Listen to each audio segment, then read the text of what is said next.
Hi friends. నేను ఈ video చెప్పే విషయం ఏంటంటే, ఇప్పుడు నాది లా కంప్లీట్ అయింది. లా కోర్స్ కంప్లీట్ అయిందనమాట. సో, మేమైతే చాలా మాకు తెలియక, మాకు చెప్పేవాళ్ళు లేక మేము చాలా ఇబ్బంది పడుతున్నాం. కానీ ఇప్పుడు లా ఫైనల్ ఇయర్ స్టూడెంట్స్‌కైతే ఖచ్చితంగా ఇది యూజ్ అయ్యే వీడియో అనమాట. నేనైతే చెప్పే వీడియో ఖచ్చితంగా వీడియో షేర్ చేసుకోండి, సేవ్ చేసుకోండి, మీకు యూజ్ అవుతుంది. ఇప్పుడు నేను స్టెప్ బై స్టెప్ మన లా కోర్స్ అయిపోయిన తర్వాత మనం ఏం చేస్తాం, హైకోర్ట్‌కి ఎప్పుడు పెడతాం, హైకోర్ట్‌కి అలాంటి ఏం డాక్యుమెంట్స్ కావాలి, ప్రతిదీ స్టెప్ బై స్టెప్ నేను ఇప్పటి నుంచి వేయాలనుకుంటున్నా. ఎందుకంటే మాలాగా మీరు కూడా ఇబ్బంది పడకూడదు. మాకు చెప్పేవాళ్ళలాగా మేము ఇబ్బంది పడ్డాం.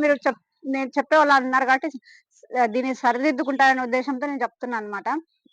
ఖచ్చితంగా లా ఫైనల్ ఇయర్ ఉండేవాళ్ళు ముందే డిగ్రీ పట్టా, అంతకుముందు బిఫోర్ డిగ్రీ చేసినా, పీజీ చేసినా, ఇప్పుడు లా చేసే ముందు దానికి వెంటనే ఇప్పుడే కాన్వొకేషన్ అప్లై చేసుకోండి. కాన్వొకేషన్ అప్లై చేస్తే మీకు తొందరగా వస్తది. అప్పుడు మళ్ళీ లాస్ట్ ఎండింగ్ అంటే చాలా ఇబ్బంది పెడతారు, ఇవ్వరనమాట.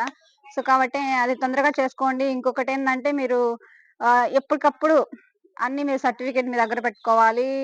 ప్రతి ఒక్కటి ఎప్పటికప్పుడైతే సెమిస్టర్స్ కంప్లీట్ చేసుకోవాలి, పాస్ అయిపోవాలి. మళ్ళీ మిగిల్చుకున్నారంటే ఖచ్చితంగా లా ఫైనల్ ఇయర్ స్టూడెంట్‌కైతే ఇప్పుడు తెలుసుకోండి. మీరు ఏఐబీఈ ఎగ్జామ్ రాయాలంటే ఖచ్చితంగా మీకు ఇన్‌స్ట్రక్షన్ ఏందంటే ఖచ్చితంగా 5 సెమ్‌లు పాస్ అయ్యి ఉండాలి.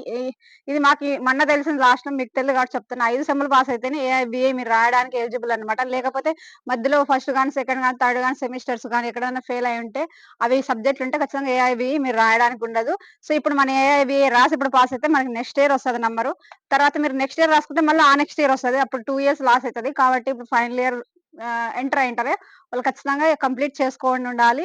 ఇవన్నీ కంప్లీట్ చేసుకోండి. కంప్లీట్ చేసుకుంటేనే మీకు ఖచ్చితంగా మీరు ఏఐబీఏ రాయడానికి అవుతది. సో, లా లా అయిపోయిన వాళ్ళు ఇప్పుడు మేము చాలా ఇబ్బంది పడ్డాం. ఏమేమి ఇబ్బంది పడ్డామని ప్రతి వీడియోలో మీకు అప్డేట్ ఇస్తానన్నమాట.